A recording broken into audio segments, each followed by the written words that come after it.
Support provided by the Fred B. and Ruth B. Ziegler Foundation and the Ziegler Art Museum.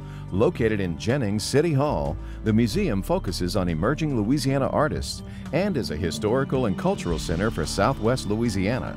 Additional support provided by the Foundation for Excellence in Louisiana Public Broadcasting and viewers like you.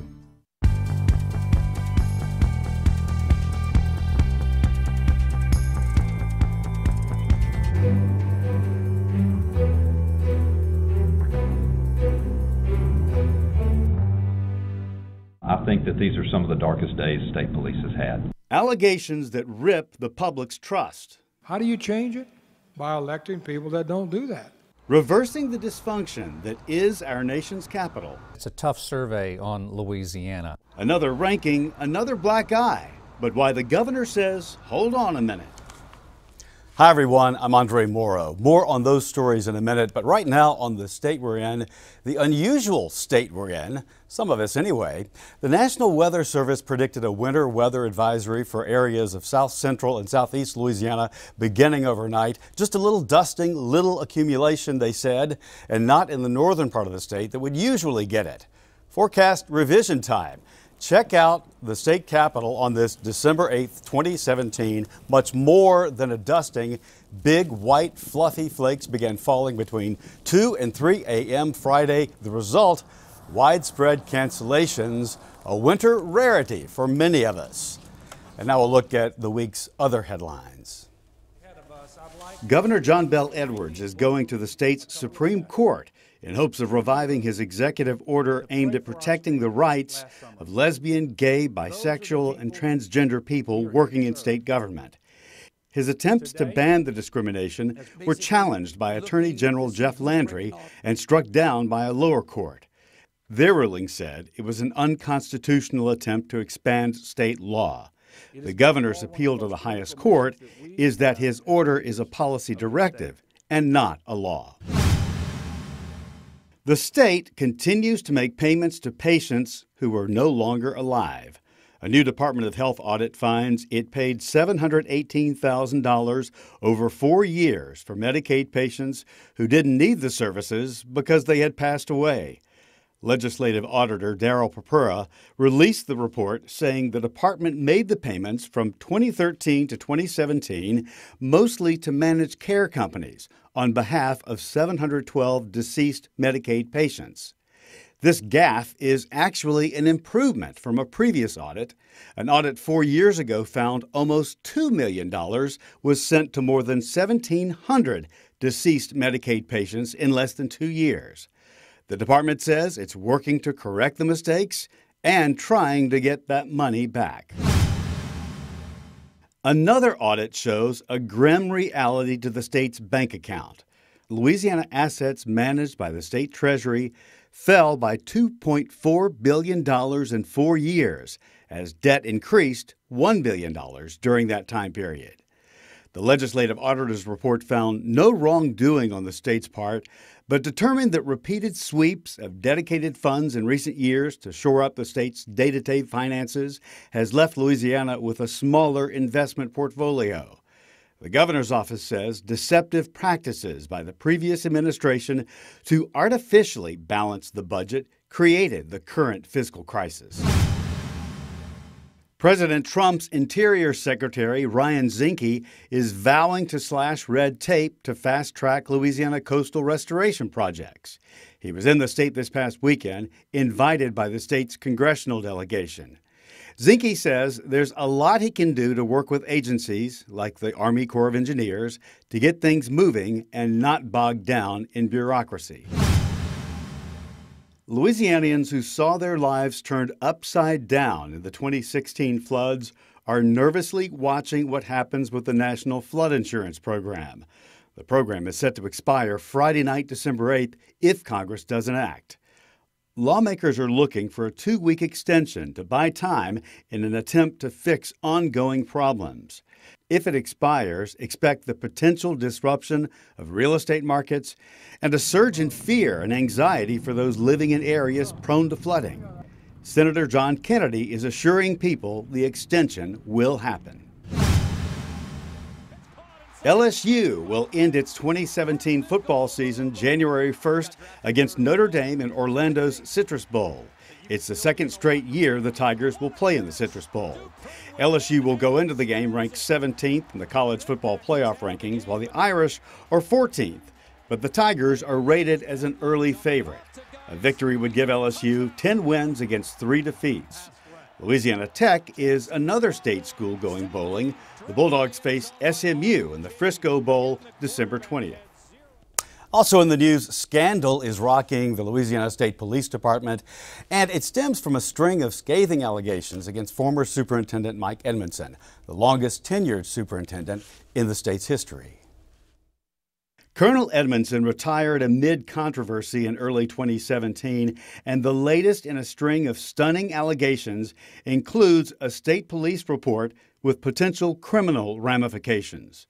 The report says Edmonson, even though he denied it, knew all about a lavish road trip 4 troopers took to Las Vegas while going to a conference in San Diego.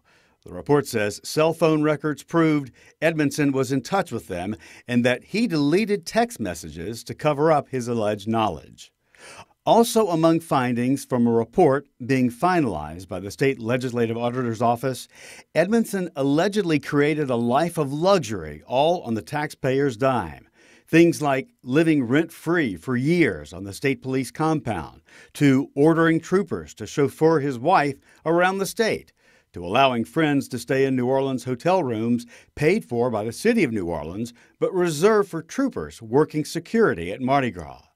In March, Colonel Kevin Reeves took over the helm of LSP. I think that these are some of the darkest days state police has had. And as a career state trooper, that's troubling to me.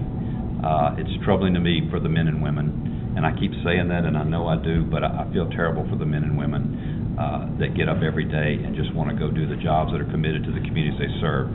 We're at a point right now where we had to sit back and ask ourselves, how did we get to where we're at? You know, the natural inclination when you're facing a crisis is to blame others. And I just don't think that's acceptable. I think at this point in time that our agency needs to sit back and ask ourselves, what did we do to contribute to the position that we're in as an agency? And that's what we're doing.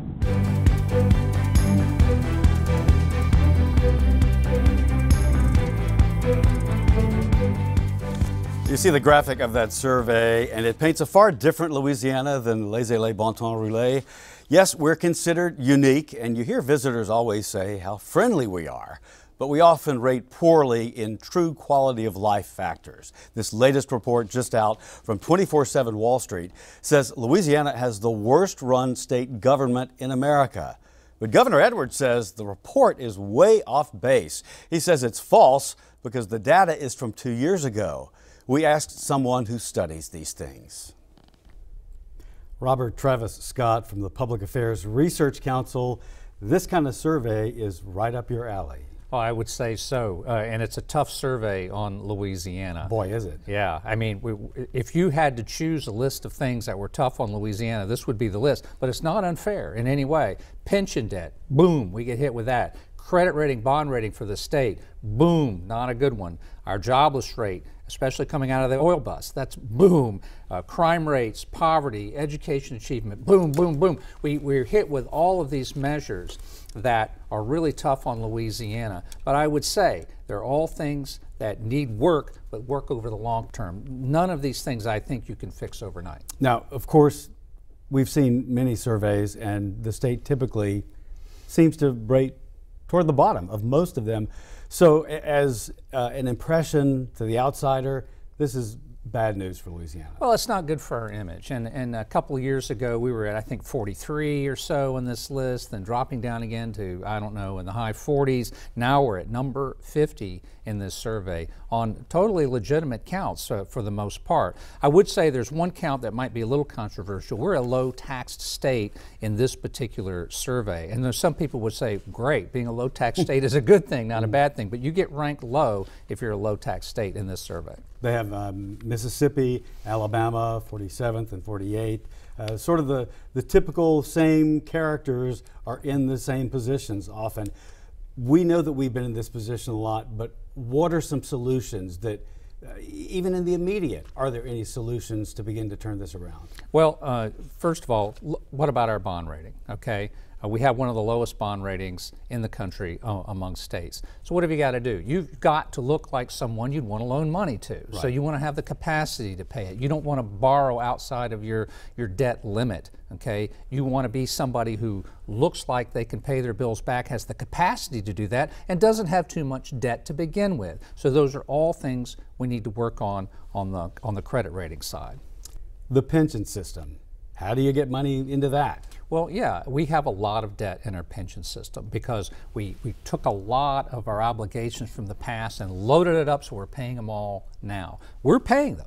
Our pension debts are getting paid, but it's a very large burden, and it will be still for a good long period of time. Now, the change to that can't be made overnight. If you're going to reform your pension system so that you don't have so much risk of obligations and debt obligations and unfunded accrued liabilities in the future, then that's going to take some very substantial changes in the pension system over the time, which will take time to implement. And it talks about joblessness, and it mentions our joblessness rate, but it also goes on to say that the state offers very little help for people out of work. Well, that's something you would think you could fix, isn't it? Well, offering help?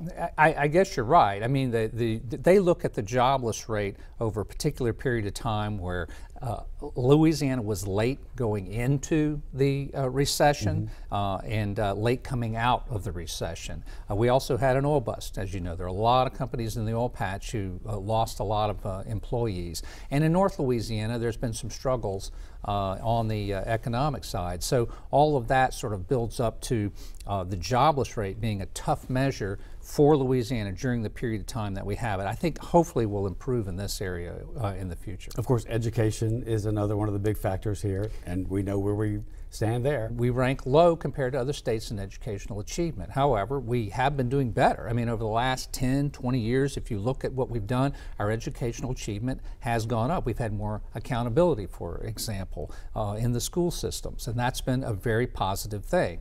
But we still have to work on it. Meanwhile, other states are also improving their educational achievement, so it's hard to catch up with them. But it's something we can work on. But again, it doesn't get fixed overnight. You mentioned bond, credit rating. That's poor.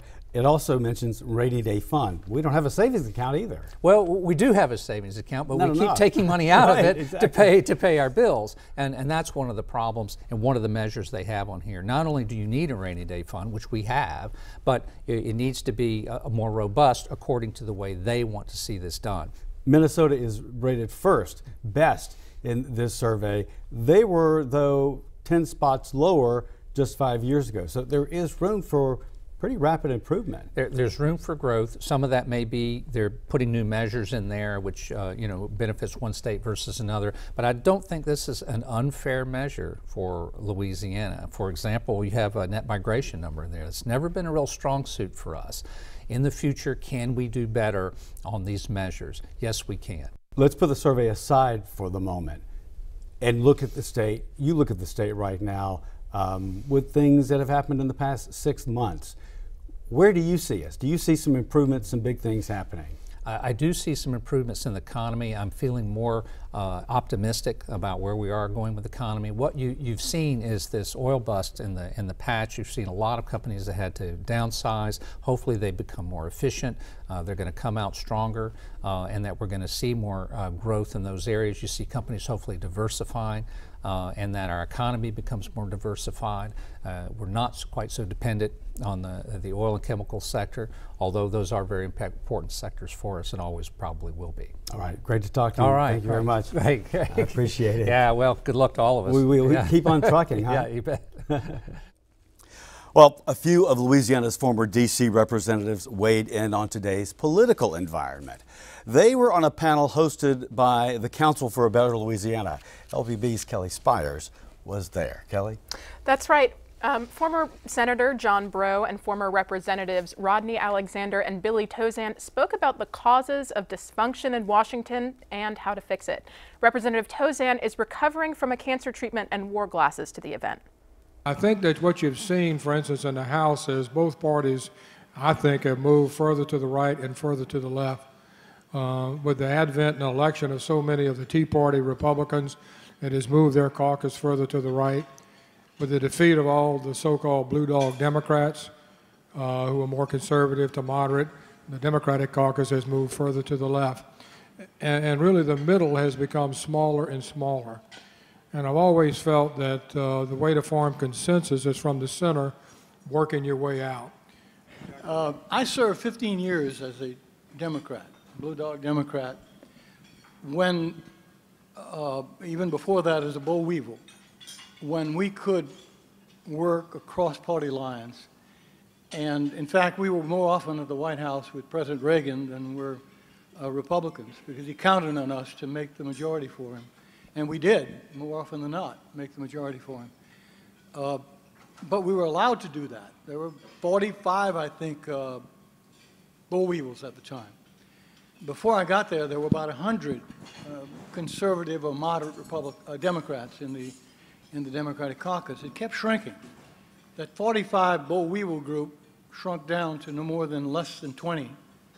And so it was in that period of time, 1994, I think, when the divisions really began to harden. It got worse, obviously, as reapportionment continued to, with both parties' help, resegregate the country into old black districts and old conservative white districts. That polarization has really taken hold in the Congress. Many of you remember, as a Louisiana legislator, I was a Democrat, but I believed in saluting the flag and prayer in school, and I was pro-life and pro-business, pro-Second Amendment, smaller government. I thought I could survive going to Washington and doing that. The straw that broke the camel's back came late in the evening. In fact, 3:30 on a Friday night. And we're talking at 3:30 in the morning after debating the bill all night. Billy finally got able to call it to a vote at 3:30 in the morning. Well, I was one of the only Democrats that had voted for the bill. And Nancy Pelosi finally approached me and she said, "May I talk with you?" And I said, "Sure." So we walked over into the corner of the House chamber. She said, "Rodney, I can't get you to change your vote." I said, "No, I can't do that." And she said, what I think is one of the biggest problems in Washington then and even today is she said, "You are disappointing a lot of people in Washington that can help you." And I'll remember it as long as I live. She punched me in the chest and she said, "You need to make up your mind. You're either one of us or one of them." And I looked across the aisle at Billy, Richard Baker, Jim McCreary, all good people. And I said, "One of them what? They're here just trying to represent those that sent them here." Why is it changed so much substantially from what it was when all of us were there? Number one, the gerrymandering of congressional districts. If I was in a congressional district that was 80% Democratic or 60%, 70% Republican, I wouldn't have to worry about the other side at all. I could just vote always with the Democratic Party or always with the Republican Party, because I knew if I had an 80%, 75% safe district, I didn't have to compromise. I didn't have to talk to the other side. The type of campaigns people run today, promoted by the public relation firms in many areas, the first thing people do today in a campaign is to hire someone in charge of opposition research, which is basically go find as much dirt as you possibly can on your opponent that we can use in a campaign against them. Now, if someone is elected to the Congress with that type of a campaign, people up there know that. And it makes it harder for them, if that's how they got elected, to be able to work across party lines. How do you change it? By electing people that don't do that. And the people can change it, but it's going to take the people's involvement, and it's not all one way or all the other way. There's a lot of middle out there. We can just find people who are willing to work from the center out. If you want to become a candidate now from a hard right or hard left district, you have to be the most hard right, the most hard left, because you got to win the primary. So not only do we have hard right and hard left districts, we have even harder hard right and hard left candidates coming out of the primary system. The general election is a wash now. Whoever wins the primary gets to be the congressman. When I was a Democrat, they kept a secret list. If you didn't vote with them enough on the party issues or on the procedural issues, somebody else got the assignment to go become chairman or to move to a better committee. You didn't. It became very clear that the parties were running things, and if you dared cross them, you were in trouble. I think parties are great. They define our differences, but we need people in Congress who can define our commonalities, who could define why Americans ought to be Americans first and party members second. And we don't have them anymore. We got some good ones from Louisiana who are trying. I really love our delegation today, but they're handicapped. They're working in the worst of circumstances you can imagine right now. There are too many members in the House of Representatives, 435. That's not a manageable number. I think our forefathers should have stopped that growth. And they did stop the growth back in the early 1900s, but they stopped it after it got to 435, and it should have been stopped way before then. If you watched MSNBC and flipped over to Fox and watched them for a while, it was almost like they're talking about two different countries instead of the United States of America. Now, I'm a big believer in free press. I'm a very strong supporter of it. With the advent of social media, you need a free press to keep politicians and governors and government in line. It's incredibly important that you have that.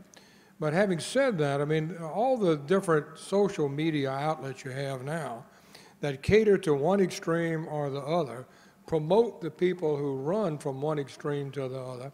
I question whether that is very good for the political system we operate in. When we were all here, we all had a different set of circumstances.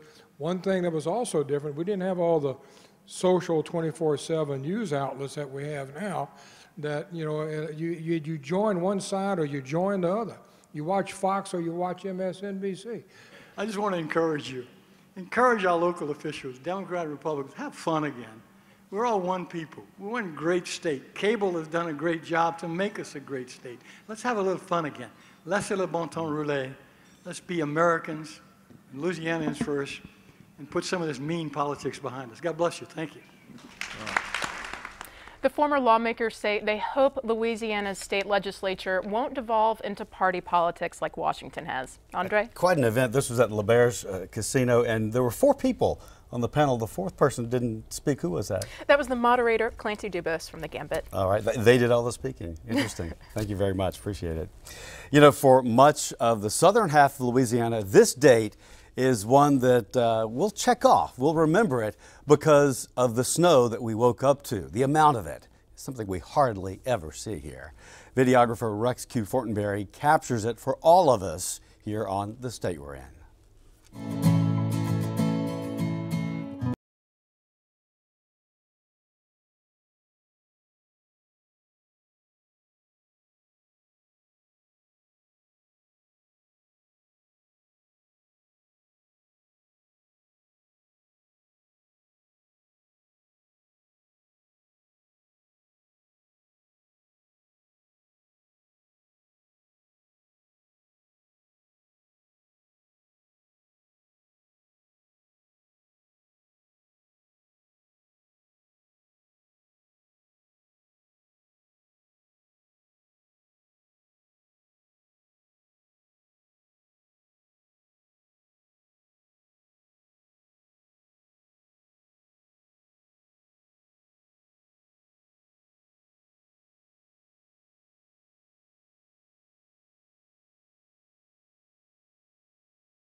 And there in the studios of LPB, a snow day. That's our show for this week. Remember, you can watch LPB on demand on your phone or tablet with our LPB Anywhere app. The download is free from your app store. You can catch LPB news and public affairs shows as well as other Louisiana programs that you have come to enjoy over the years. And please like us on Facebook as well. For everyone at Louisiana Public Broadcasting, I'm Andre Morrow. Thanks for watching. Stay safe out there, and until next time, that's the state we're in.